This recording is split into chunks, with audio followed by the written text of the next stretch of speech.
বিসমিল্লাহির রহমানির রহিম। আসসালামু আলাইকুম। সুপ্রিয় শিক্ষার্থীবৃন্দু, সবাই কেমন আছেন? আশা করি সবাই ভালো আছেন, ঘরে আছেন, সুস্থ এবং নিরাপদে আছেন। আমি মোহাম্মদ হাফিজুর রহমান হাফিজ, সহকারী শিক্ষক গণিত, BM model school and college বগুড়ার পক্ষ থেকে সবাইকে জানাচ্ছি প্রাণঢালা অভিনন্দন ও শুভেচ্ছা এবং অনলাইন ক্লাসে স্বাগতম। আজকে আমি পঞ্চম শ্রেণীর গণিত ক্লাস নেব। ইতিমধ্যে আপনারা কিছু ক্লাস দেখেছেন, তাহলে চলুন একটু ফিরে তাকাই এর আগে কি ক্লাসগুলো আমরা করেছি। পূর্বে ক্লাসে আপনারা ভগ্নাংশ সম্পর্কে জানছেন, তাহলে ভগ্নাংশ কাকে বলে সবার মনে আছে কি? হ্যাঁ, ঠিক বলেছেন, কোনো বস্তু বা পরিমাণের অংশ প্রকাশ করতে যে সংখ্যা ব্যবহৃত হয় তাকে ভগ্নাংশ বলে। ভগ্নাংশের দাগের উপরের অংশকে কি বলে? লব, আর নিচের অংশকে বলে হর। এখন আজকে তাহলে বলুন তো যে সকল ভগ্নাংশের হর 10, 100 বা 1000 সেগুলোকে কি বলে? সেগুলোকে দশমিক ভগ্নাংশ বলে। তাহলে আজকের পাঠের বিষয় হচ্ছে দশমিক ভগ্নাংশ। আপনাদের বইয়ের অধ্যায় 7-এ দশমিক ভগ্নাংশ সম্পর্কে আলোচনা করা হয়েছে। তাহলে চলুন এ পাঠে যা যা শেখানো হবে, বড় ক্লাস এটাকে অবশ্যই শিখনফল বলা হয়ে থাকে। কি কি শেখানো হবে? 1 নম্বর, সাধারণ ভগ্নাংশকে দশমিক ভগ্নাংশে প্রকাশ। তার মানে সাধারণ ভগ্নাংশকে কিভাবে দশমিক ভগ্নাংশে প্রকাশ করা যায়। 2 নম্বরে শেখানো হবে দশমিক ভগ্নাংশকে সাধারণ ভগ্নাংশে প্রকাশ। দশমিক ভগ্নাংশ যদি থাকে তাহলে সেই ভগ্নাংশকে কিভাবে আবার সাধারণ ভগ্নাংশে প্রকাশ করা যায়। 3 নম্বরে দশমিক ভগ্নাংশের যোগ, বিয়োগ, গুণ ও ভাগ। অবশ্য যোগ বিয়োগটা আপনারা পূর্বের ক্লাস 4র্থ শ্রেণীতে শিখে আসছেন, তারপর আজকেও কিছু দেখানো হবে। আর পঞ্চম শ্রেণীর জন্য গুণ এবং ভাগ বেশি গুরুত্বপূর্ণ। 4 নম্বরে শেখানো হবে দশমিক ভগ্নাংশ সংক্রান্ত গাণিতিক সমস্যার সমাধান, যাকে আমরা যোগ্যতা ভিত্তিক অঙ্ক বলে থাকি। তো চলুন একটা একটা করে পাঠ আমরা শিখে ফেলি। তাহলে 1 নম্বরে আলোচনা করার কথা ছিল সাধারণ ভগ্নাংশকে কিভাবে দশমিক ভগ্নাংশে প্রকাশ করা যায়। এখানে দেখুন 3টি অঙ্ক লেখা আছে। সাধারণ ভগ্নাংশ 4/5। এটাকে আমরা অন্যভাবে কি বলতে পারি? যদি আমরা নিচেরটাকে আগে বলি তাহলে বলতে হবে 5/4। তাহলে আমরা ভগ্নাংশকে 2 ভাবে পড়তে পারি। যদি উপর থেকে নিচে যায় তাহলে বাই বলতে হবে, মানে ভাগ। আর যদি নিচ থেকে উপরে যায় তাহলে এর বলতে হবে, তার মানে গুণ। তাহলে এটা হচ্ছে 5/4, 20/23। আর যদি উপর থেকে বলি তাহলে 4/5, 23/20। এই সকল ভগ্নাংশকে কিভাবে দশমিক ভগ্নাংশে প্রকাশ করা যায় সেইটা দেখেন। তাহলে সংজ্ঞাতে আমরা কি বলছিলাম? যে ভগ্নাংশের হর 10, 100 বা 1000 থাকতে হবে। তাহলে এই জায়গাতে ক নম্বর অঙ্কে হর হচ্ছে 5। তাহলে আমরা এটাকে কি করব? 10, 100 বা 1000 রূপান্তর করতে পারবো, তাহলে দশমিক করতে পারবো। এই জন্য আমাদের কি করতে হবে? লব এবং হরকে একই সংখ্যা দ্বারা গুণ করতে হবে। তাহলে আমি 5কে গুণ করব 2 দিয়ে, তাহলে কি হবে? 10 হবে। তাহলে এখানেও 2 দিয়ে গুণ করলাম, এখানেও 2 দিয়ে গুণ করলাম, তাহলে 10 হয়ে যাবে। এখন সমান দেই, তাহলে উপরে 4 দুগুণে 8 আর নিচে হচ্ছে 5 দুগুণে 10। এই তো 8/10। তার মানে এই ভগ্নাংশের হর হচ্ছে 10। তাহলে যদি 10 থাকে তাহলে আমরা এটাকে দশমিক ভগ্নাংশে প্রকাশ করতে পারবো। কিভাবে? আমাদের মনে রাখতে হবে কোনো সংখ্যার নিচে যদি 10 থাকে তাহলে সেটাকে বলা হয় দশমাংশ। তাহলে 10 ভাগের 8 ভাগ, তার মানে 0.8। এই তো প্রকাশ হয়ে গেল। এবার খ নম্বরটা দেখি। খ নম্বরে কি আছে? 23/20 সমান, তাহলে একই নিয়মে উপরে 23 নিচে 20 গুণ গুণ।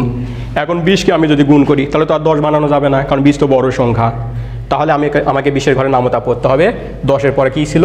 100। তাহলে দেখি 100 মিলে নাকি? 5×20 100। তাহলে নিচে 5 দিয়ে গুণ করি, উপরেও 5 দিয়ে গুণ করি, তাহলে কি হবে? 23 দিয়ে 5 গুণ করি, তাহলে গুণ করলে হবে 115। অনেকে হয়তো 23-এর ঘরে নামতা মুখস্থ নেয়, তখন একটা করে গুণ করবেন। 5 আছে, 3কে গুণ করতে হবে, 3 5 15, হাতে থাকবে 1, 5 দুগুণে 10 আর হাতে রাখে 11। আপনাদের মনে রাখতে হবে গুণ ভাগ ভালো শিখতে গেলে অবশ্যই নামতা বেশি বেশি করে মুখস্থ করতে হবে। যে ভালো নামতা মুখস্থ করতে পারবে, নামতা ভালো সঠিকভাবে বলতে পারবে, তার অঙ্কই সঠিক হবে। আর 5×20 100, এটা তো সবারই মুখস্থ। এখন সমান তাহলে 115 নিচে 100 আছে, তাহলে এটা কি হবে? এটা যদি দশমাংশ হয় তাহলে এটা হবে শতাংশ। শতাংশ মানে হচ্ছে দশমিক বিন্দুর পরে দুইটা অঙ্ক থাকতে হবে। তাহলে 115 কোন জায়গাতে দশমিক দিলে দুইটা সংখ্যা হয়ে যাবে? যদি এখানে দিই তাহলে একটা হবে, তাহলে এই জায়গাতে না দিয়ে আমাদের কোথায় দিতে হবে? এর মধ্যে।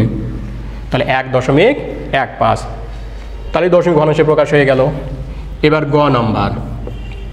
গ নাম্বারটা হচ্ছে 3 সমস্ত 3/4 সমান। তাহলে এটা হচ্ছে প্রকৃত ভগ্নাংশ, এইটা অপ্রকৃত ভগ্নাংশ, আর এইটা তাহলে কি ভগ্নাংশ? এটা হচ্ছে মিশ্র ভগ্নাংশ। হ্যাঁ, মিশ্র ভগ্নাংশ সম্পর্কে খুব ভালোভাবে মনে রাখতে হবে। একটা পূর্ণ সংখ্যা সামনে থাকে আর একটা প্রকৃত ভগ্নাংশ যুক্ত থাকে। তাহলে এটার থেকে আমরা কিভাবে ভাঙতে পারি? আপনাদের সূত্রও জানা আছে, পূর্ণ সংখ্যা দিয়ে হরকে গুণ করতে হয়, এরপরে লব যোগ করে নিতে হয়। আর হর কি থাকবে? অপরিবর্তিত থাকবে। তাহলে 4 4ই থাকবে। উপরে কত হবে? 3 আর 4 গুণ করে দেয়, 3 4 12, 12-র সাথে 3 যোগ করে দেয়, 13 14 15 হয়ে গেল। তাহলে প্রথমে আগে মিশ্র ভগ্নাংশটাকে ভাঙাবো, ভাঙিয়ে অপ্রকৃত হবে। এরপর এটাকে এখন দশমিকের জন্য প্রস্তুত করে নেই। তাহলে উপরে 15, নিচে 4, এখন গুণ করি। 4-এর ঘরের মধ্যে তো আমরা কি পাবো না? 10 পাবো না। 4 2 8, 3 4 12 হয়ে যায়। তাহলে বড় সংখ্যা দিয়ে গুণ করে নেই, 25 দিয়ে গুণ করলে 100 হবে। তাহলে উপরেও 25, নিচেও 25 সমান। তাহলে কত হবে? 4 25-এ তো 100 হবে, এটা তো মুখস্থ। এরপর এই 25 দিয়ে 15কে গুণ করলে কত হয় সেটা আমরা অন্য কোনো সাইডে করে নিতে পারবো। আর যারা মুখে মুখে হিসাব করতে পারবো, যাদের নামতা মুখস্থ আছে তারা অবশ্যই করতে পারবো, সমস্যা নাই। 15 দিয়ে 5 গুণ করলে 5 15 75, 75-এর 5 হাতে থাকবে 7, 15 আর 2 গুণ করলে 15 2 30, 30 আর সাথে 37, তাহলে সময়টা বাঁচবে। আর যদি না পারি তাহলে অবশ্যই অন্য জায়গাতে রাগ করে নিব যাতে ভুল না হয়। এরপরে যেহেতু নিচে 100 আছে শতাংশ, তাহলে কি হবে? 3.75। তাহলে এইভাবে সাধারণ ভগ্নাংশ, এখানে প্রকৃত অপ্রকৃত মিশ্রগুলোকে আমি দশমিক ভগ্নাংশে প্রকাশ করে দেখালাম। আপনারা এইভাবে আরও অনেক অঙ্ক করতে পারবেন, প্র্যাকটিস করবেন। কারো কাছে হয়তো এই জিনিসটা খুব কঠিন মনে হতে পারে যে এভাবে গুণ করে করে আবার 10 বানাতে হবে, 100 বানাতে হবে, তাহলে কি করা যায়? অন্য কোনো উপায় আছে নাকি? হ্যাঁ, অঙ্কের আরও নিয়ম থাকে। যেটা আমার কাছে সহজ মনে হবে, যেটা যে আমার সঠিক হবে আমি সেটাই করব। আচ্ছা, একটা অঙ্ক আমি এখানে দেখাচ্ছি, দেখেন তো। উপরে আছে 33, নিচে আছে 15, এটাকে কি দশমিক করা যাবে নাকি? 15 ঘরের নামতার মধ্যে তো 10 100 এগুলো তো বানানো যাবে না, তাহলে তো খুব কঠিন ব্যাপার হয়ে যাবে। আমি যে নিয়মটা শিখলাম সেই নিয়ম তো এখানে অ্যাপ্লাই করতে পারতেছি না, তাহলে আমাকে আরও কিছু নিয়ম শিখতে হবে। তাহলে আর একটা নিয়ম হচ্ছে, যদি কখনো আমি 10 100 1000 বানাতে না পারি, অথবা নামতা আমি জানি না অত, তখন আমি কি করব? তখন ডাইরেক্ট ভাগ করে নিব, এভাবে ডাইরেক্ট ভাগ করে নিব। তাহলে এই নিয়মটা আমাদের চতুর্থ শ্রেণীতে শেখানো ছিল, যে কিভাবে হরকে 10 100 1000 বানিয়ে দশমিক ভগ্নাংশ প্রকাশ করা যায়। এখন আমরা যেহেতু উপরে ক্লাস উঠতেছি, এছাড়াও কিছু কিছু হর থাকবে যেগুলোকে 10 100 1000 বানানো যাবে না, তখন আমরা কি করব? তখন আমরা ডাইরেক্ট ভাগ করে নিব। তাহলে ভাগ করলে কেমন আসবে দেখি। 15 দিয়ে 33-কে ভাগ করি, প্রথমে 2 বার যাবে, 15 2 30, এই তো 30 হয়ে গেল। বিয়োগ করলে কত নামবে? 3। এখন যদি আমি এটাকে সাধারণ ভগ্নাংশে প্রকাশ করতাম তাহলে কি লিখতাম? উত্তরে লিখতাম 2 সমস্ত 3/15, তাই নয়? কিন্তু এখানে তো আমাকে দশমিক করতে হবে, তাহলে দশমিকই তো আসে নাই, তাহলে দশমিক কীভাবে করব? আর তো নিচে উপর থেকে কোনো কিছু নামানোরও নাই। তো যখন দেখব যে ভাগশেষটা ছোট হয়ে গেছে, হ্যাঁ, আর ভাগ যাচ্ছে না, তখন এই জায়গাতে একটা দশমিক দিয়ে নিব। আর দশমিক নিলে একটা কি আছে নিয়ম, যখন দশমিক নেওয়া হয় ভাগফলে তখন একটি করে শূন্য নিব। তার মানে ভাগটি চালিয়ে যাওয়ার জন্য আমি একটি করে শূন্য নিতে পারবো এখন থেকে। এবার তাহলে 30 হয়ে গেল, 15 দিয়ে 30-কে ভাগ করি, 15 2 30, তাহলে এই তো 30 হয়ে গেল, তাহলে মিলে গেল। তাহলে 33/15-কে যদি আমি দশমিক ভগ্নাংশে প্রকাশ করি তাহলে উত্তর কত হবে? 2.2 হবে। তাহলে সবার কাছে হয়তো মনে হচ্ছে এই নিয়মটাই তো খুবই সোজা, ভাগ করলে আমার উত্তর হবে। হ্যাঁ, ভাগ করলেই তো উত্তর হয়। দেখি এই অঙ্কটার ভাগ করলে উত্তর হয় নাকি। তাহলে আমার কি ছিল? 4/5 ছিল। তাহলে 4/5-কে যদি আমি রাফ করি, মনে রাখতে হবে উপরটাতে কিন্তু নিচেরটাকে ভাগ নয়, সবসময় হর দিয়ে লবকে ভাগ করতে হবে। এখন 5 দিয়ে 4-কে তো ভাগ করা যায় না, তাহলে আমাকে দশমিক নিতেই হবে, আর দশমিক নিলে আমি একটা করে শূন্য নিতে পারবো। তাহলে এখানে একটা শূন্য দশমিক নেই, এখানে একটা শূন্য নেব। যখন দশমিক নিতে হয় তার সামনে একটা শূন্য এমনিতেই বসে দেওয়া হয়।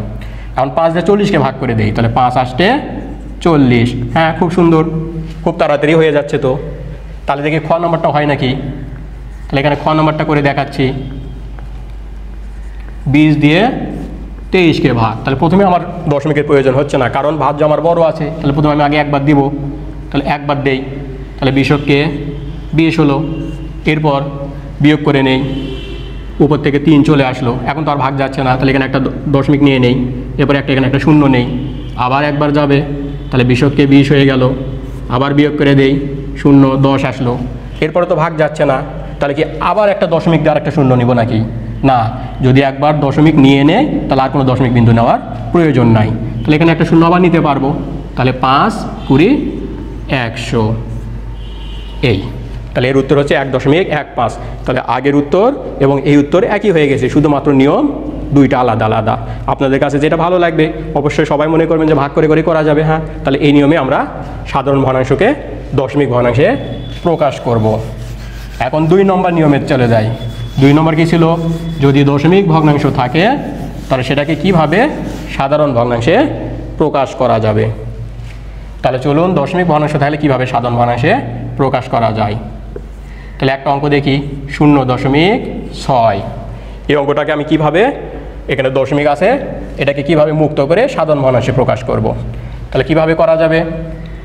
তাহলে আমাকে মনে রাখতে হবে এই, তাহলে যেহেতু সাধারণ ভগ্নাংশ লব এবং হর আনতে হবে, তাহলে এটা হচ্ছে দশমাংশের অঙ্ক। তাহলে এই দশমিকের জন্য আমি একটা 1 নিব, আর দশমিকের পরে যে যতটা অঙ্ক থাকবে ততটা শূন্য নিব। তাহলে দশমিকের পরে একটা সংখ্যা অঙ্ক আছে 6, এর জন্য আমি এখানে একটা শূন্য নিব। তাহলে এই দশমিকটা মুক্ত হয়ে গেল, মুক্ত হয়ে গেলে শূন্য থাকবে আর 6 থাকবে, তার মানে শুধু 6। এই তো হয়ে গেল, তাহলে দশমিক আর নাই। এখন এটাকে আমি কি করব? যদি কোনো ভগ্নাংশ লঘিষ্ঠ করা যায় তাহলে সেটাকে লঘিষ্ঠ করতে হবে। এখন এটাকে আমি লঘিষ্ঠ করে নেই, একই সংখ্যা দিয়ে কাটতে হবে। তাহলে এখানে দুইটাই জোড় সংখ্যা, 2 দিয়ে কাটা যাবে। 3 দুগুণে 6, 5 দুগুণে 10, তাহলে উত্তর হচ্ছে 3/5। তাহলে মনে রাখতে হবে যে দশমিক ভগ্নাংশকে সাধারণ ভগ্নাংশে প্রকাশ করতে গেলে এই দশমিক বিন্দুর জন্য একটা 1 নিতে হবে হরে, আর যতটা অঙ্ক থাকবে ঠিক ততটাই শূন্য নিতে হবে। তাহলে আর একটা দেখি,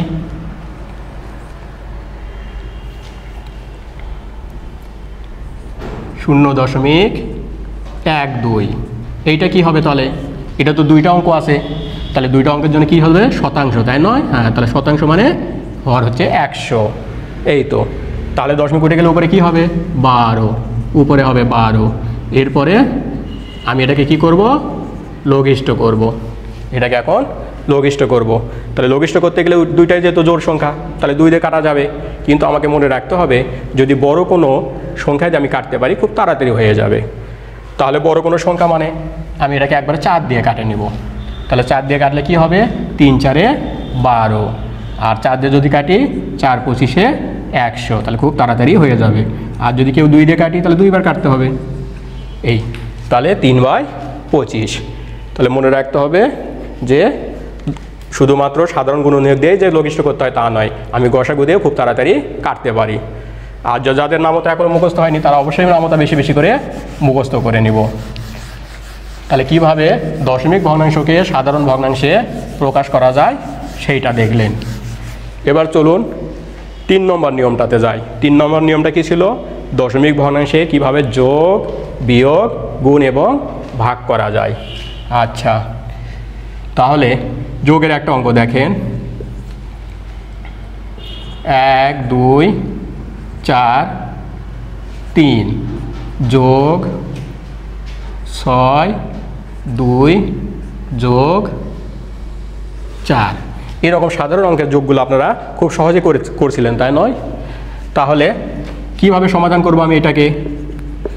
এটা কিন্তু দশমিকের নয়, এটা হচ্ছে দশমিক বিহীন অঙ্ক। তাহলে এটার সঙ্গে আমরা দশমিক মিলিয়ে নিব। তাহলে দেখুন কিভাবে এটা আমরা সাজাতে হয়। 1 2 4 3, এরপর 62 কেমন গেল? এখানে তো 1টা 2টা 3টা 4টা অঙ্ক আছে, এখানে তো মাত্র 2টা আছে। তাহলে আমাদের এই দিক থেকে তো আমরা তা লিখি, তাহলে এখানে যদি 6 আর 2 লিখি তাহলে কি যোগ করতে পারবো নাকি? তাহলে তো হবে না। আমাদের টিচাররা বলে দেন কি, আমরা যখন নিচে ক্লাসে ক্লাস করছিলাম 1A 2A 3তে, তখন বলছিলেন যে ডান দিকে সোজা করতে হবে। তাহলে ডান দিক থেকে এখন তো আমাকে আবার লেখা শিখতে হবে। তাহলে এখানে 2 হবে, এখানে 6 হবে, এরপর আবার কি লিখতে হবে 4। তাহলে এটা কেন বলতেন? তার মানে হচ্ছে এর কথার মধ্যে অর্থ আছে, সেটা হচ্ছে যে এককের অঙ্কের সাথে এককের অঙ্কগুলোই যোগ করতে হবে, দশকের সাথে দশক, শতকের সাথে শতক, এটাই হচ্ছে আসলে নিয়ম। কিন্তু আমাদের শুধুমাত্র বলা হয়তো যে ডান দিকে যেন সোজা হয়। এখন দেখেন এখানে 3 একক আছে, 4 হচ্ছে দশক, 2 শতক, 1 হচ্ছে হাজার বা সহস্র, আর এখানে 2 হচ্ছে একক, 6 হচ্ছে দশক। এই জন্য 3-এর নিচে 2 বসে গেছে, আর 4 যেহেতু একটা অঙ্ক একক, এই জন্য 4 আবার তার নিচে বসে গেছে। তার মানে এককের অঙ্কগুলো সোজা করে নিতে হয়। তাহলে 3, 2 আর 4 যদি যোগ করে দেই কত হবে? 3 আর 2 5, 5 আর 4 9, 9 বসে গেল, হাতে থাকলো না। 6 আর 4 10, 10 0 বসে গেল, হাতে থাকলো 1, তাহলে এখানে আসলো 3 হলো, এখানে 1 হলো। এটা হচ্ছে সাধারণ অঙ্ক। এখন যদি এর মধ্যে মধ্যে যদি আমি দশমিক যদি বসাই তাহলে কেমন আসবে? মনে করেন যে আমি এই জায়গাতে একটা দশমিক দিলাম, এই অঙ্কেরই, আবার এখানে একটা দশমিক দিলাম, আর এটাতে দিলাম না। তাহলে কি এভাবে যোগ করা যাবে নাকি? এভাবে যদি যোগ করি তাহলে কি আর হবে? তাহলে যদি বলেন যে না হবে, তো এই জায়গাতে দশমিক দিলেন, এখানে দশমিক দিলেন, এখানে দিলেন না, তাহলে তো উত্তরটা ওটাই আসে গেল। তাহলে এখানে আবার কেমন করে দশমিক দিব? অনেকে তো আন্দাজে বলতে পারেন যে এখানে হবে, নয়তো এখানে হবে, কি হয়তো বলতে পারেন এখানে হবে, কিন্তু আসলে কারোটাই ঠিক হবে না। তাহলে এখন কি উপায় আছে? দশমিকের অঙ্ক কিভাবে যোগ করতে হয়? দশমিকের অঙ্ক যোগ করারও নিয়ম আছে। তাহলে সেটা হচ্ছে যে এই দশমিক বিন্দুগুলো সোজা করে লিখতে হবে। তাহলে দশমিকের বিন্দু সোজা করে লিখতে গেলে কেমন হবে দেখেন, 12 4 3, এর মধ্যে দশমিক ছিল, তাহলে এইটা যে দশমিকটা যদি এখানে লিখি তাহলে দশমিকের আগে 6 হলো, এখানে হলো 2, আর 4 তাহলে কোথায় লিখবো? 4-এর তো কোনো দশমিক নাই, তাহলে 4 লিখতে হবে এই পাশে, এই। তাহলে দেখেন আগের অঙ্কটাকে আমি দশমিক ভিন্ন ভিন্ন জায়গায় বসে দিয়ে কিভাবে সাজালাম। তাহলে তো এদিকে একটাও মিলল না, কিভাবে যোগ করব? কিন্তু এভাবেই করতে হবে। এভাবে যোগ কেন করতে হবে? এবারে দেখেন এই যে দশমিক যে বিন্দু আছে, এই দশমিক বিন্দুর এই পাশে কিন্তু একক আছে, এই পাশে একক নাই, এটা হচ্ছে একক, এটার 6 হচ্ছে একক, 4-এ যেহেতু দশমিক বিন্দু নাই এই জন্য এটা 4 নিজেই একটাই একক। এর ফলে কি হলো? এগুলো আমরা সোজা করে নিতে পারলাম। তাহলে এটা হচ্ছে একক, এটা দশক। আর এই পারেরগুলোর নাম কি? তাহলে এর পারেরগুলোর নাম হচ্ছে, এই দশমিকের পরে যেটা থাকবে, দশমিকের পরের স্থানটাকে বলা হয় দশমাংশ, তারপরে স্থানটাকে বলা হয় শতাংশ, তারপরে স্থানটাকে বলা হয় সহস্রাংশ। তাহলে কি হবে? যে এককের সঙ্গে এককের যোগ হবে, দশকের সঙ্গে দশকের যোগ হবে, শতকের সঙ্গে শতকের যোগ হবে, এভাবে যত সংখ্যা থাকবে সেগুলো নিচে নিচে লিখে যোগ করতে পারবো। একইভাবে দশমিকের পরে যেটা থাকবে, দশমাংশের সাথে দশমাংশেরই যোগ হবে, শতাংশের সাথে শতাংশেরই যোগ হবে, সহস্রাংশের সাথে সহস্রাংশেরই যোগ হবে। তাহলে 4 যেহেতু এই পাশে পড়ে গেছে, তাহলে এখানে একটা দশমিক দিয়ে নেই, তাহলে বুঝতে পারবো যে 4 একক হয়ে আছে। এখন তাহলে আমরা তো জানি যে ডান দিকে সোজা থাকা লাগে, সমান থাকা লাগে, যোগ করতে সুবিধা হয়, সমস্যা নাই। আমি এখানে এখন শূন্য দিয়ে ঘরগুলা পূরণ করে নিব, এই তো। তাতে বোঝা গেল কি যে এই অঙ্কের ক্ষেত্রে এটা যেহেতু দশমিক বিন্দু, তাহলে এটা হচ্ছে দশমাংশ, এটা হচ্ছে শতাংশ। আর এটার ক্ষেত্রে 2 হচ্ছে দশমাংশ, এর যেহেতু শতাংশ ছিল না এই কারণে একটা শূন্য বসে দিয়ে নিয়েছি, শতাংশ হচ্ছে শূন্য, শূন্য কোনো তো মান নাই। এরপরে এই জায়গাতে দেখেন 4-এর পরে দশমিক দিয়ে নিয়ে নিছি, এর কোনো দশমাংশ ছিল না, শতাংশ ছিল না, এই জন্য 2টা শূন্য দিয়ে নিছি। এরপর আমি এটাকে যোগ করে দিব। এখন যোগ করলে কি হবে? এখন সোজা যেভাবে যোগ করবো ডান দিক থেকে, আবার বাম দিক থেকে হিসাব করলে হবে না, সবসময় ডান দিক থেকে হিসাব। 3 0 0 যোগ করলে 3, 4 আর 2 যোগ করলে 6, 6 নামে গেল। আর দশমিকটা যেভাবে ছিল এইভাবে নামবে। এখানে যদি কোনো হাতে থাকে সেই হাতেরটাই পাশে পার হয়ে চলে আসবে, কোনো সমস্যা নাই। তাহলে যেহেতু হাতে নাই, তাহলে এদিকে এগুলো যোগ করলে হয়ে যাচ্ছে 6 আর 4 10, 10 আর 2 12, 12 2, হাতের 1 আছে, এই জায়গায় বসে আসলো, তাহলে 2 হয়ে গেল একে একে। তাহলে উত্তর হচ্ছে 22.63। অনেকে মনে করতেছেন যে এটা তো খুবই সোজা। হ্যাঁ সোজা, কিন্তু আমাদের শুধুমাত্র মনে রাখতে হবে যে দশমিকেরগুলো কীভাবে সাজাতে হয়। এই সাজাতে যদি পারি আমরা, তাহলে সব যোগই আমরা করতে পারবো। একইভাবে বিয়োগের ক্ষেত্রেও এইভাবেই সাজাতে হয়, যে যাতে দশমিক বিন্দুগুলো সোজা বসে যায়। তাহলে একক, দশক, শতকের ঘরগুলো মিলে যাবে। ঠিক একইভাবে দশমাংশ, শতাংশ, সহস্রাংশগুলো মিলে যাবে। যদি কোনোটাতে দশমাংশ আছে, শতাংশ হয়তো নাই, কোনোটাতে আবার শতাংশ আছে তো সহস্রাংশ নাই, তখন সেগুলোতে আমরা শূন্য দিয়ে পূরণ করে নিব, তাহলে যোগ করতে পারবো। একইভাবে বিয়োগও করে নিতে পারবো। তাহলে এইভাবে যেহেতু বিয়োগ করতে পারবো, তাহলে এখন আমি গুণ এবং ভাগের ক্ষেত্রে যাই। তাহলে এখন দেখেন গুণের ক্ষেত্রে 235 গুণন 43, এটা একটা সাধারণ অঙ্ক, আমরা অধ্যায় 1-এ শিখছিলাম। এই গুণটাকে আমরা কিভাবে করি, সমাধান কিভাবে করি দেখি। সমাধান 235 নিচে হচ্ছে 43, এই। তাহলে গুণের ক্ষেত্রে প্রথমে যে সংখ্যাটা থাকে সেটাকে বলা হয় গুণ্য, তারপরে যেটা থাকে সেটাকে বলা হয় গুণক। মানে যে সংখ্যাকে গুণ করা হয় তাকে বলা হয় গুণ্য, আর যে সংখ্যা দ্বারা গুণ করা হয় তাকে বলা হয় গুণক। এখন আমরা সাধারণভাবে গুণ করে ফেলি। 3 দিয়ে 5কে গুণ করি, 3 5 15, হাতে 1 পড়ে গেল, 3 3 9, হাতের 1-এ 10, আবার হাতে 1 পড়ে গেল, 3 2 6, আর 1-এ 7 হলো। এরপরে 4 দিয়ে গুণ করার সময় একটা শূন্য আগে বসায় দিই। এখন দশক থেকে শুরু করব, তাহলে 4 দিয়ে গুণ করে দেই, 4 5 20, 20 0, হাতে 2, 3 4 12, 13 14, 4 হাতের 1, 4 2 8, আর 1-এ 9। এখন যোগ করে দেই, 5 হাতে নাই, 0 7 4 11, হাতের 1-এ 10। তাহলে এইটা হচ্ছে সাধারণ গুণের গুণফল বা উত্তর। এখন এই অঙ্কটাতে যদি দশমিক থাকে তাহলে কেমন করে হবে, তাহলে সেটা এখন দেখি। এই পাশে দেখেন 2 নম্বর অঙ্ক, 2 3 5 গুণন 43, মনে করেন যে এই জায়গাতে দশমিক আছে। তাহলে কিভাবে করব সমাধান, এর কোনো আলাদা নিয়ম আছে নাকি? আলাদা কোনো নিয়ম নাই, যেভাবে আমি আগে করছি ঠিক ওইভাবেই করব। প্রথমে মনে করব হয়তো দশমিকটা নাই, আগে এইভাবে গুণটা করে নিব। তাহলে গুণ করলে কত কত হয়, 5 0 7, এবারে 0 বসে গেল, তাহলে 0 4 9, এই। তাহলে এখন যোগ করে দেই, 5 0 7 4 11, 9 1-এ 10। তাহলে এই গুণ আর এই গুণ দেখেন গুণফল একই হয়ে গেছে এবং গুণটা একইভাবে করা হয়ে গেছে। কিন্তু এখন অঙ্কের দিকে তাকাই, এখানে ছিল 235 গুণন 43, কিন্তু এখানে তো 235 নয়, এটা কি পড়তে হবে 2.35। মনে রাখতে হবে দশমিকের পরে যে অঙ্কগুলো থাকে সেগুলোকে একটা একটা করে পড়তে হয়। কেউ যদি বলে 2.35 তাহলে তার পড়াটা ভুল হয়ে গেল, পড়তে হবে 2.35। তাহলে 2.35কে 43 দিয়ে গুণ ছিল, কিন্তু আমি তো এখানে 235 লিখছি, তার মানে এখানে একটা দশমিক আমার বাদ পড়ে গেছে। তাহলে কি এগুলো চেঞ্জ হবে নাকি বা পরিবর্তন হবে নাকি? এগুলো কোনো পরিবর্তন হবে না, যেভাবে গুণ হয়েছে ঠিক ওইভাবেই থেকে যাবে। এখন দেখি তাহলে দশমিক তো বসবে, কারণ দশমিকের অঙ্ক দশমিকই তো উত্তরে নাই। তাহলে কিভাবে হবে, তাহলে আমি এখানে দেখতে পাচ্ছি শুধুমাত্র গুণ্যে দশমিক আছে, গুণকে কোনো দশমিক নাই। এখন আমি ডান দিক থেকে হিসাব করব যে 1 অঙ্ক 2 অঙ্ক পরে আছে, ঠিক একইভাবে তাহলে গুণফলে যেটা 1 অঙ্ক 2 অঙ্ক পরে একটা দশমিক দিয়ে দিব, তাহলে আমার দশমিকের অঙ্ক হয়ে গেল। তাহলে এই অঙ্ক আর এই অঙ্ক সেম, শুধুমাত্র দশমিকটা যে জায়গায় ছিল এখানে দশমিকের পরে 2টা অঙ্ক ছিল, এখানেও 2টা অঙ্ক, তো আমার এখানে দশমাংশ শতাংশ, এখানেও দশমাংশ শতাংশ এসে গেছে। তাহলে এভাবেই দশমিকের গুণগুলা করা হয়। এখন যদি বলেন যে না 2টাতেই যদি দশমিক থাকে, হয়তো মনে করতেছেন যে এখানেও দশমিক আছে আবার এখানেও দশমিক আছে, তাহলে কি করবেন আবার,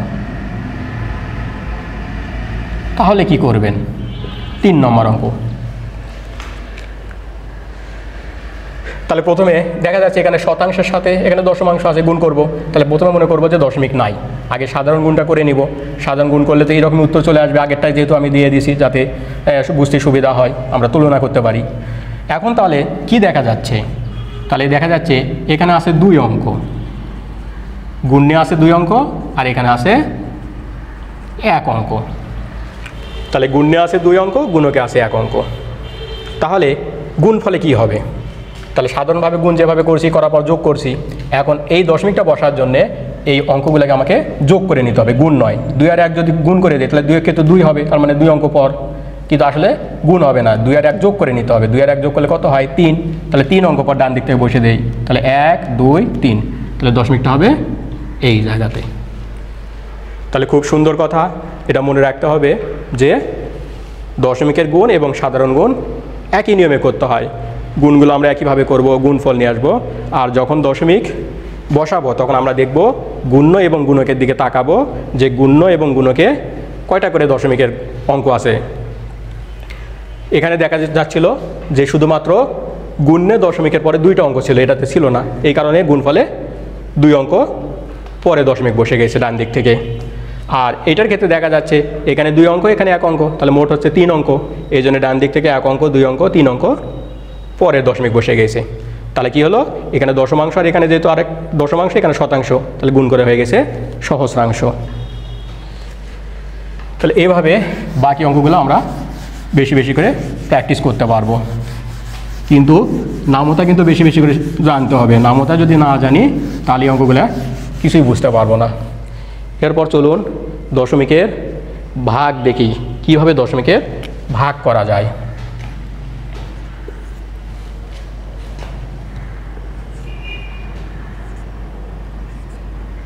(322 ভাগ 14) এটাও একটা সাধারণ অঙ্ক। এই সাধারণ অঙ্কটাকে আমরা আগে করে নেই যে কিভাবে আমি অঙ্ক শিখছিলাম ভাগের অঙ্ক। তাহলে 14 দিয়ে 322কে ভাগ করি। তাহলে প্রথমে কি 14 ঘরের নামতা আমার যদি মুখস্থ থাকে, এই দুইটা অঙ্ক নেব, যেহেতু 3 পর্যন্ত যদি নেই হবে না, তাহলে 32 নিতে হবে, 2 বার দেই। 14 দুগুণে 28, বিয়োগ করলে কত হচ্ছে 4। এদিকে বামে শূন্য বসানোর দরকার নাই, উপর থেকে 2 নামলো। 14 দুগুণে যদি 28 হয় তাহলে বেশি হবে, 3 বার, 3 14 42। এই তো। তাহলে সাধারণ অঙ্ক আমি এভাবে অধ্যায় 2-এ শিখছিলাম, যত বড় ধরনের ভাগ হোক না কেন এভাবে আমি অঙ্কগুলো করতে পারতাম। এখন দেখি এই অঙ্কটাতে যদি দশমিক থাকে তাহলে কেমন হবে। 32.2 ভাগ 14, তাহলে কেমন হবে সেটা। তাহলে আমি এখানে সমাধান করি। এখানে 14 ভাগ 32.2। তাহলে প্রথমে আগে দশমিকের আগে যে সংখ্যাগুলো আছে সেই সংখ্যাটাকে ভাগ করে নেব। তাহলে দশমিকের আগে আছে 3 আর হচ্ছে 2, 32। যদি আমি একটাকে ভাগ করতে পারতাম 3কে, তাহলে 3কে ভাগ করে নিতাম, কিন্তু যেহেতু 3কে ভাগ করা যাবে না, তাহলে 32কে ভাগ করে নিতে হবে। তাহলে 2 বার আগে যাবে, 14 দুগুণে 28, বিয়োগ করি 4। এখন উপর থেকে 2 নামাতে হবে, কিন্তু দেখেন 2-এর আগে একটা দশমিক আছে, তাহলে দশমিকটা জাস্ট উপরে উঠে যাবে। এই দশমিকটা এখান থেকে এখানে উঠে গেল, উপর থেকে 2 নামে আসলো, তাহলে 42 হয়ে গেল। তাহলে 3 14 42। এই তাহলে কি হলো, তাহলে মনে রাখতে হবে যে দশমিক বিন্দুর পরে কোনো অঙ্ক যদি আমি উপর থেকে নিচে নামাতে চাই, তাহলে দশমিক বিন্দুটাকে সোজা উপরে তুলে দিতে হবে, তাহলে আমি দশমিকের ভাগ করতে পারবো। তাহলে এই অঙ্কের ক্ষেত্রে এটাকে বলা হচ্ছে ভাজ্য, এটা হচ্ছে ভাজক। তাহলে এই অঙ্কটা শুধুমাত্র ভাজক যদি দশমিক বিহীন হয় তাহলে কিন্তু এভাবে ভাগ করা যাবে। কিন্তু আপনাদের জন্য বেশি যেটা গুরুত্বপূর্ণ সেটা হচ্ছে দুইটাতেই যদি দশমিক থাকে তখন কি করবেন। তাহলে দুইটাতেই যদি দশমিক থাকে, যেমন 22.8 ভাগ 9.5, 3 নম্বর অঙ্ক। তাহলে এই অঙ্কটা কিভাবে করবেন। ভাজ্যেও দশমিক বিন্দু আছে, ভাজকেও দশমিক বিন্দু আছে। তাহলে এই অঙ্কটাকে করতে গেলে আমাদের একটু নিয়ম ভিন্ন হতে হবে। সেটা হচ্ছে আমাদের মনে রাখতে হবে যে ভাজকে যদি কখনো দশমিক সংখ্যা চলে আসে তাহলে সেটাকে দশমিক বিহীন করতে হবে, তার মানে দশমিকটাকে তুলে দিতে হবে। আর দশমিক তুলে দেওয়ার নিয়ম হচ্ছে 10, 100, 1000 এগুলা দ্বারা গুণ করা। তাহলে এখানে দেখেন দশমিকের পরে একটাই মাত্র অঙ্ক আছে, তার মানে দশমাংশ, এখানেও দশমাংশ। তাহলে দুটাকে আমি 10 দ্বারা গুণ করব। তাহলে 22.8 গুণন 10 ভাগ 9.5 গুণন 10। এই তাহলে এখন 10 দ্বারা, 100 দ্বারা, 1000 দ্বারা গুণ করলে কি হয় সেই অঙ্কটা একটু দেখি। এইদিকে দেখেন, আমি এখানে একটা বড় সংখ্যা লিখি 42.195। এটাকে যদি আমি 10 দ্বারা গুণ করি তাহলে কি হবে। তারপর আবার 42.195, এটাকে যদি আমি 100 দ্বারা গুণ করি কি হবে 42.195 গুণন 1000। তাহলে কি হবে, তাহলে 10, 100, 1000 দ্বারা গুণ করা খুবই সোজা ব্যাপার। তাহলে 10-এ যেহেতু একটা শূন্য আছে এই জন্য দশমিক বিন্দুটা কি হবে, যে স্থানে ছিল সেই স্থান থেকে ডান দিকে 1 অঙ্ক সরে যাবে। তাহলে 1 অঙ্ক সরে গেলে কি উত্তর আসতেছে, তাহলে 1-এর আগে ছিল 1-এর পরে চলে যাক, তাহলে 9, 5। তাহলে 100 দ্বারা গুণ, যেহেতু 10 দ্বারা গুণ করলে 1 অঙ্ক ডান দিকে সরে যায়, তাহলে 100 দ্বারা গুণ করলে কি হবে 2 অঙ্ক সরে যাবে। তাহলে 2 অঙ্ক সরে দেই, তাহলে 1 হচ্ছে একটা অঙ্ক, 9 হচ্ছে আরেকটা অঙ্ক, তাহলে দুইটা অঙ্কর পদ দিলে এই জায়গাতে চলে গেল। এরপরে 1000 দ্বারা গুণ করলে তাহলে কি হবে, তাহলে 42, 1, 9, 5-এর পরে দশমিক চলে গেল। তাহলে 5-এর পরে যেহেতু দশমিক, 5-এর পরে তো কোনো সংখ্যাই নেই, তাহলে দশমিকটা দেওয়ার কোনো প্রয়োজন নাই। তাহলে মনে রাখতে হবে 10, 100, 1000 দ্বারা গুণ করার জন্য আমাকে রাফ করতে হয় না, শুধুমাত্র দশমিক বিন্দুটা যে স্থানে ছিল সেখান থেকে যদি 10 হয় তাহলে 1 অঙ্ক ডান দিকে সরে যাবে, আর যদি 100 হয় 2 অঙ্ক ডান দিকে সরে যাবে, আর যদি 1000 হয় 3 অঙ্ক ডান দিকে সরে যাবে। এখন তাহলে গুণটা করে ফেলি ওই নিয়মে, দশমাংশকে 10 দ্বারা গুণ, তাহলে দশমাংশটা উঠে যাবে, তাহলে কত হবে 228 ভাগ 9.5কে 10 দ্বারা গুণ, তাহলে দশমিক উঠে গেলে 95। তাহলে এখন দুইটাই দশমিক বিহীন হয়ে গেল। এখন আমি রাফ করি, 9, 5 দিয়ে 2, 2, 8কে। তাহলে কীভাবে ভাগ করব, যদি 2 নেই তাহলে তো হবে না, 22 নিব, তাতেও তো ছোটো হয়ে যাচ্ছে, তার মানে 3 অঙ্কই নিতে হবে। তাহলে সহজে গুণ করার জন্যে 95 আমি আগে প্রথমে 9-এর ঘরের নামতা দিয়ে এটার কাছাকাছি চলে যাব। যদি 3 বার নেই, 3 নং 27 হয়ে যাবে, তাহলে বেশি হয়ে গেল, তাহলে 3 বার বেশি হবে। কয়বার নিব, 2 বার। তাহলে আমি 95কে 2 দিয়ে গুণ করি, কত হতে পারে, 5 দুগুণে 10, হাতের 1, 9 দুগুণে 18, আর 1-এ 19, 190। তাহলে এখানে 190 লিখি, আর উপরে হচ্ছে 2। এরপর বিয়োগ করি, তাহলে 8 চলে আসলো। এবার উপরে ছোট হয়ে গেছে, 12 ধরি, তাহলে 12 থেকে 9 বাদ দেই, 9, 10, 11, 12, 3 হয়ে গেল, আর হাতের 1 এখানে বামে শূন্য বসলো না। তাহলে ভাগফল হলো 2, আর ভাগশেষটা এখন 38 আসেই। এখন কি করব, হ্যাঁ এখন একটা দশমিক নিব, ভাগ যাচ্ছে না, তাহলে এই ভাগ দশমিক নিলে এখানে একটা শূন্য পাওয়া যাবে। এরপর আবার 9-এর ঘরে নামতা পড়ি, এই 38-এর কাছাকাছি চলে যায়, তাহলে 3 নং 27, 4 নং 36, 5 নং 45, তাহলে 5 নিলে বেশি হয়ে যাচ্ছে, 4 কাছাকাছি যাচ্ছে, দেখি 4 দিয়ে গুণ করে কি হয়। তাহলে 95কে 7 দিয়ে গুণ করি, 4 এ 5-এ 20, হাতে আছে 2, 4 নং 36 আর 2-এ 38, তাহলে এখানে 4 বসে গেল, আর এখানে 380। তাহলে আর তো নাই, শেষ। তাহলে এই জায়গাতে এখন উত্তরটা বসে দেই, 2.4। তাহলে আমরা দশমিকের ভাগটাও দেখে ফেললাম। এবার 4 নম্বর যে নিয়মটা আছে, দশমিক ভগ্নাংশ সংক্রান্ত গাণিতিক সমস্যা, এটা হচ্ছে যোগ্যতা ভিত্তিকের অঙ্ক। এই যোগ্যতা ভিত্তিকের অঙ্ক পরবর্তী ক্লাসে দেওয়া হবে ইনশাল্লাহ। তো সেই পর্যন্ত সবাই ভালো থাকবেন, আল্লাহ হাফেজ।